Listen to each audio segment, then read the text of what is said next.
Trip Planner by Expedia. You were made to outdo your holiday, your hammocking, and your pooling. We were made to help organize the competition. Expedia, made to travel. This episode is brought to you by State Farm. Life gets easier with great assists, and State Farm is here to dish one your way. Get in touch over the phone or on the app to get the teammate you need. State Farm with the assist. Like a good neighbor, State Farm is there. Coverage options are selected by the customer. Availability and eligibility vary by state. Hey, it's Ryan Reynolds here from Mint Mobile. Now, I was looking for fun ways to tell you that Mint's offer of unlimited premium wireless for $15 a month is back. So I thought it would be fun if we made $15 bills. But it turns out that's very illegal. So there goes my big idea for the commercial. Give it a try at mintmobile.com/switch. Upfront payment of $45 for 3-month plan equivalent to $15 per month required. New customer offer for first 3 months only. Speed slow after 35 gigabytes if network's busy. Taxes and fees extra. See mintmobile.com. This is my title, and it's not something that I'm looking to give up very easily. So, I think the 1500 is in a great spot from a challenger standpoint. I think it's going to be one of the races off the championships. He's pretty clear. British world champion Josh Kerr not wanting to give his world title away. Britain, of course, have won it for the past 2 world championships, and both winners will be in action again in Tokyo. I'm Michael. And I'm John, and this is Anything But Footy, the Olympic and Paralympic podcast. We're continuing our special episodes on the World Athletics Championships in Japan, one of the biggest sporting events in the world. I did love my time covering the Tokyo Olympic Games and Paralympic Games back in 2021 from my studio, and that's where I will be again covering for Talk Sports. In this episode, we hear from Josh Kerr on the challenges of Inga Britson, the Olympic champion hoccer, and of course his teammate Jake Whiteman, who's one of 4 Brits in the 1500 metres. This is Anything But Footy, moving on to Milan, looking ahead to LA, and with the latest news from the games as well. And you can stay in touch anytime on our socials, latest blogs on our website, anythingbutfooty.com. Summer 2023, Budapest. Josh Kerr wrote his name into the history books of British athletics by out-sprinting the favourite and the Olympic champion Jakob Ingebrigtsen to become the champion in the men's 1500 metres, the world champion, just as Jake Whiteman had done in Eugene the year before. Now, Kerr was one of 41 individual gold medalists from 2 years ago. He went on to upgrade his Olympic bronze in the COVID-hit Tokyo Games in 2021 with a memorable silver last summer in Paris. And John has been speaking to him ahead of these World Athletics Championships in Tokyo. Josh Kerr, an honour to speak to you. You are one of the big stars of British athletics these days. Thank you so much for making time for Talk Sport and Anything But Footy. Of course. Thank you so much. That was a wonderful introduction. I appreciate it. How are you, firstly, ahead of these World Championships? Yeah, I feel awesome. I head out to Japan this week, and I've had a pretty tough 5-6 week training block since the British Championships. And so we're coming into Japan in some great shape and looking forward to the challenges ahead of what a World Championships brings. And of course, I saw you at the Diamond League and a great performance there. And also the fact that you went and spoke to all of the fans as well. That's really important that you've got that support. You've got that support. Yeah, I think, for me, I was looking to race a little bit more in the UK this year. Some races got changed location, sadly. So I don't have that connection to the younger UK audience as I want to. And so when I have the opportunity to be able to kind of, maybe share a moment or, try and give some words of encouragement to, some younger athletes coming through or try and do that as much as I can. I think it's a huge part of my role of, trying to be at the top of this sport, but also trying to show everyone in the UK how I got there and what it takes to do it, because it's an amazing sport. So I try. It's hard, but it's especially after a race, it's you're pretty depleted in most things. But it was awesome to be able to race in front of a British crowd again. Well, as I said in my intro, you're one of the big stars for British athletics, an Olympic medalist, of course, twice over. Still got to get that gold, but also world champion as well, and defending world champion. Does that mean does it feel different?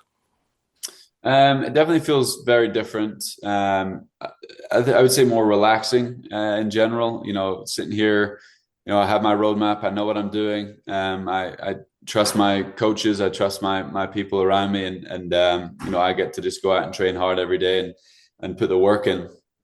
But there's no questioning if it works. There's no questioning if I'm good enough anymore. It's all kind of ahead of me, and just gotta keep accepting and keep following that roadmap that I've already built out for myself.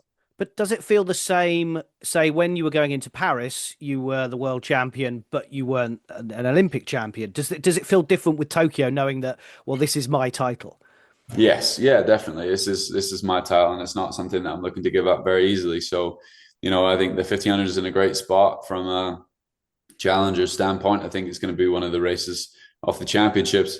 So, what can I do to hold on to that crown for another 2 years is the idea. And it's not mine to keep, it's mine to hold. But I've been putting the work in, and I expect to bring it back home for a couple more years. A lot of people remember in Paris Ingebrigtsen versus Kerr, and then a certain American came along as well. This isn't a one-man race, is it? The men's 1500 meters is super strong. Yeah, I think the depth in the 1500 over the last few years has really expanded. I mean, since 2019, there was, Timothy Chariot won by 20 odd meters. And then in 2021, it was kind of the three medalists and then some time. And then, the rest of the field, it's just not like that anymore. I think the 1500 squad has just figured out, how to put the training together and how to run under 330 consistently, and how to show up at championships. So my job is as hard as ever, but that's what I love about it. No one likes an easy job. Talk to me about Tokyo, because of course you won an Olympic medal there, but there was no crowds. It's going to be very different this time. Extremely, yeah. I'm extremely excited. I'm able to bring my family over this time, and they're going to be able to sit in the crowd. And number one, that's just amazing. That's why I do it. I want to perform in front of them and give them the moment as well. And sadly, that was taken away from us. But I'm very excited that Japan is able to, under new circumstances, be able to show off what their country is about and what their people are about and their culture. And I think they have a fantastic culture of running fans, and I think we're going to be able to put a show on for them, and they deserve this championships for sure. And I think they're going to show out and turn up the way that the way that they probably would have done in 2020. Now, of course, I know that you've been training for a very long time and performing for a very long time, but do you think Tokyo, when you look back on it, was the moment where you kind of came to the British public consciousness? Yeah, I mean, I even for myself, it was the first time that I was able to go, well, okay, like this work equals this result, and we're getting closer. Because every year I was getting closer. 2017 was the first time I made a team, World Championships back in London. Knocked out in the first round. 2019 I was sixth. 2021 I was third, and then from there it's kind of grown in areas, and so that's my job, is to stay up the top as long as I can. It's everyone's goal in their career. I'm not going to have a perfect record. I haven't so far, but I'm learning little things along the way, little tidbits that are going to give me that extra 1% against my competition on the start line of any of these rounds of the 1500. And just tell us what the World Athletics Championships means, because when you look at it, I mean, apart from the Olympics and maybe the Football World Cup, it's the biggest. There's 2,000 athletes. It's a huge sporting event. Yeah, it's massive. I can't even imagine what the logistics side looks like over the past 5-6 years since they got the World Championships. But I don't know. It's the same as the sport. You're just one person in this whole team, a massive group of people, but it's still an individual sport. And so there's something wonderful about all different types of disciplines and everyone trying to compete at the highest level. It's World Championships for us, able to come around every 2 years versus every 4, just makes it a little bit more familiar.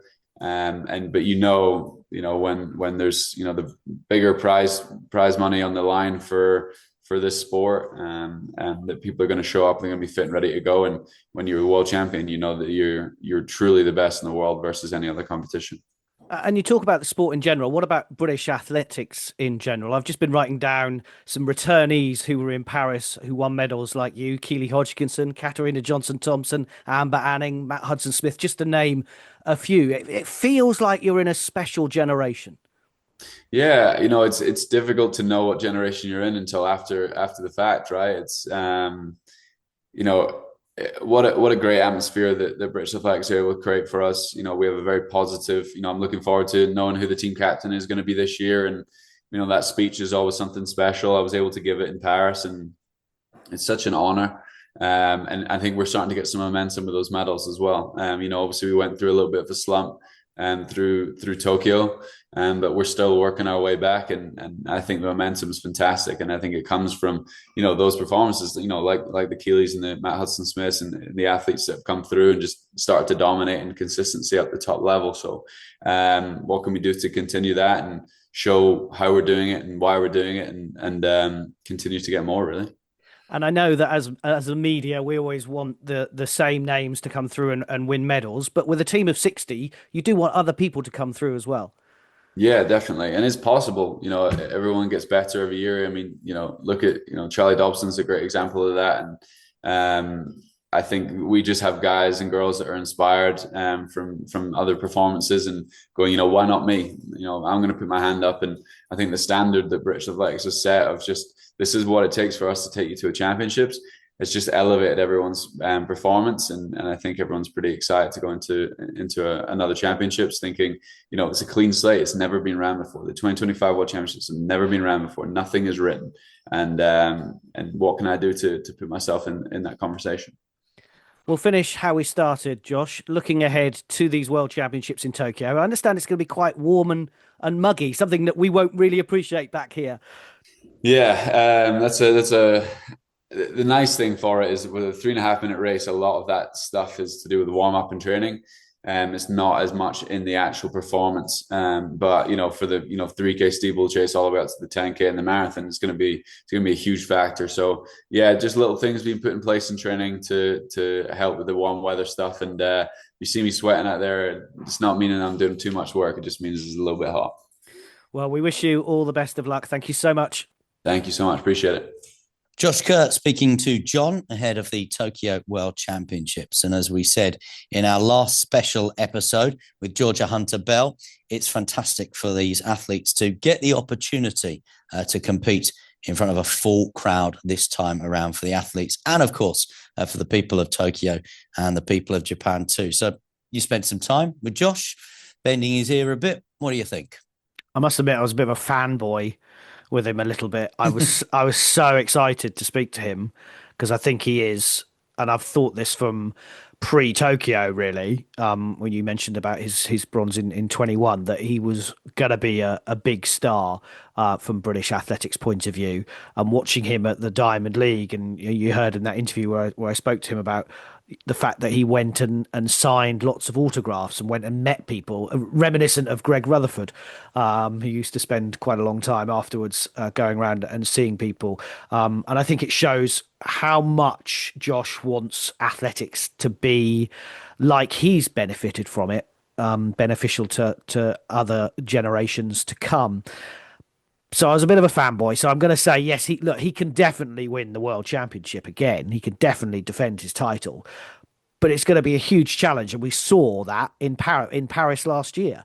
We all thought it would be Josh against Ingebrigtsen.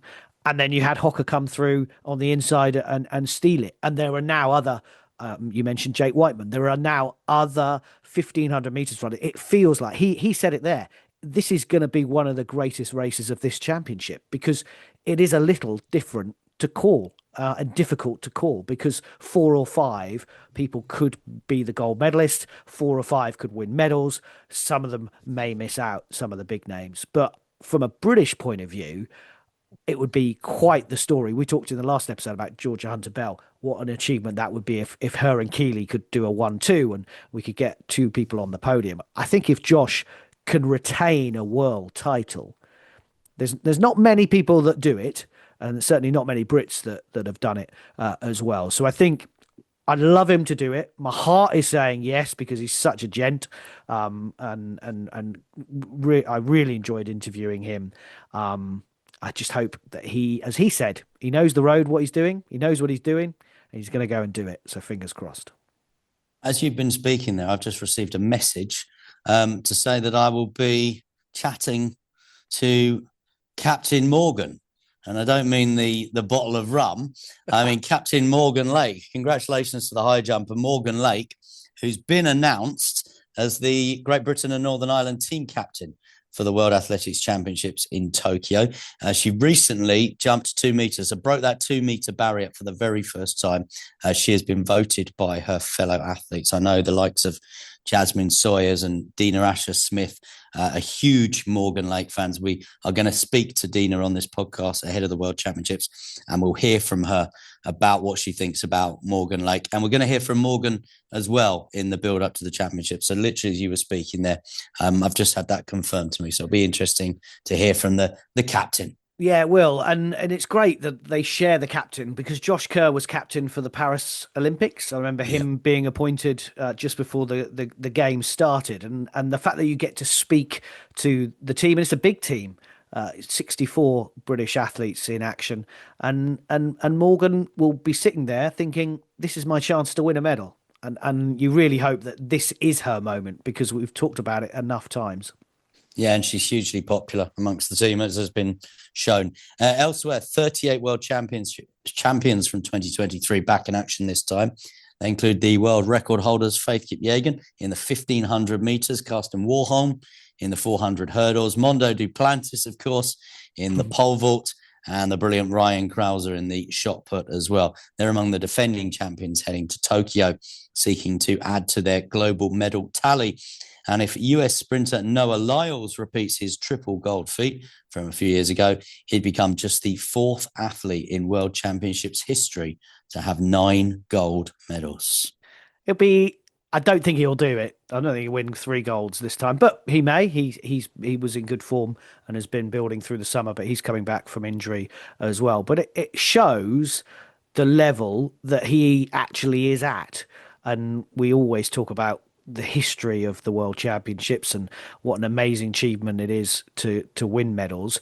But Noah Lyles has been around now for a few of these. It timed with COVID, so a couple of them were bunched together. But it'll be interesting to see how he gets on. And as Michael said in the last episode, the men's and women's 100 meters is on the same night.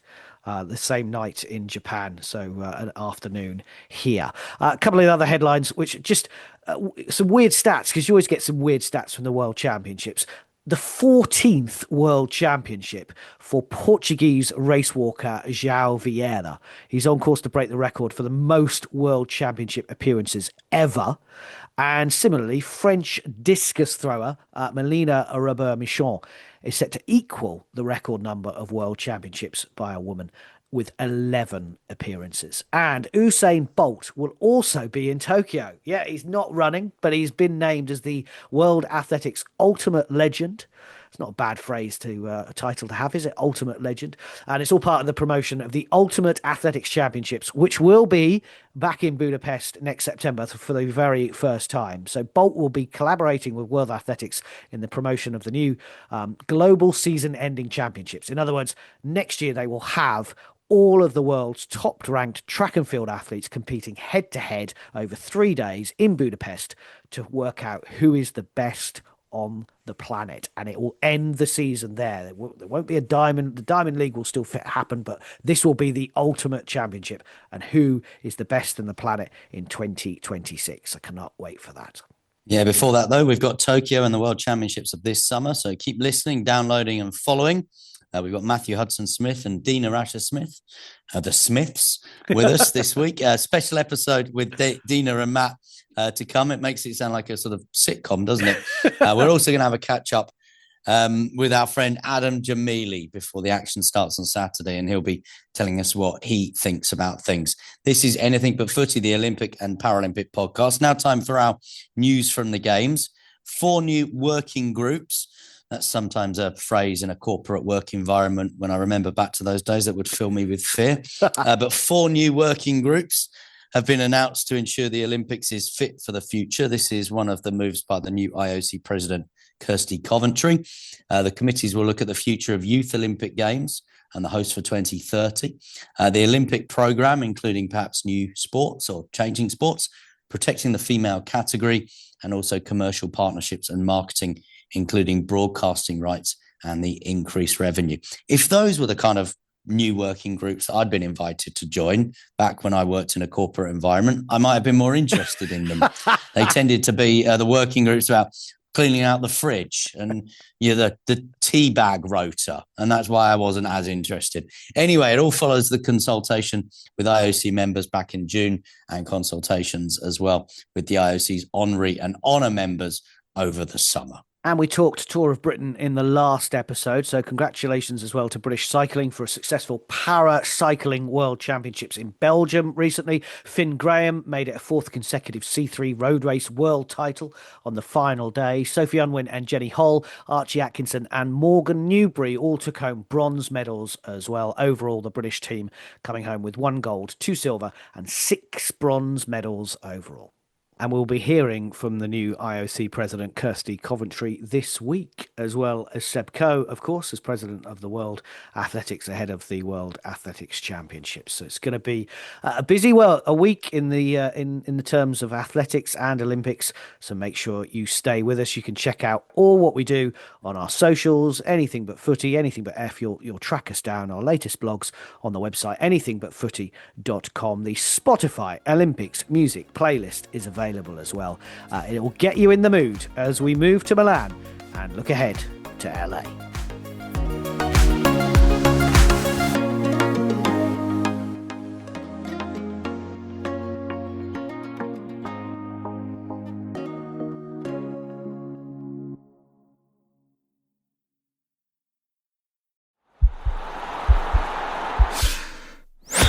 This podcast is part of the Sports Social Podcast Network.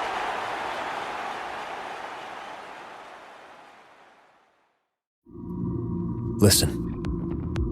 That's the sound of the fully electric Audi Q6 e-tron. The sound of captivating electric performance, dynamic drive, and the quiet confidence of ultra-smooth handling. The elevated interior reminds you this is more than an EV. This is electric performance redefined. The fully electric Audi Q6 e-tron.